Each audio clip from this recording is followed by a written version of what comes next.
السلام علیکم۔ میں آپ سب سے گزارش کروں گا کہ ایک مرتبہ سورۃ فاتحہ اور 3 مرتبہ سورۃ اخلاص پڑھ کے ان کا ثواب ان مسلمانوں تک پہنچا دیں جو اس دنیا فانی سے جا چکے ہیں۔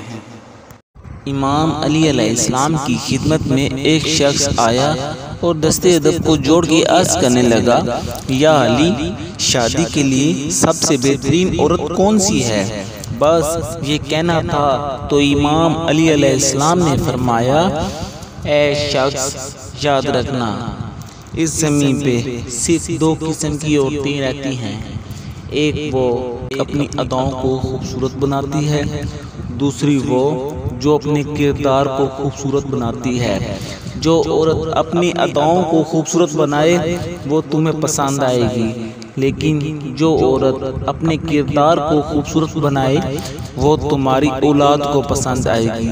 اے شخص، یاد رکھنا کہ شادی کرتے وقت انسان اپنی بیوی نہ ڈھونڈے بلکہ اپنے ہونے والے بچوں کی ماں ڈھونڈے۔ میں نے اللہ کے رسول سے سنا کہ عورت کے کردار کی جھلک اس کی اولاد میں پائی جائے گی۔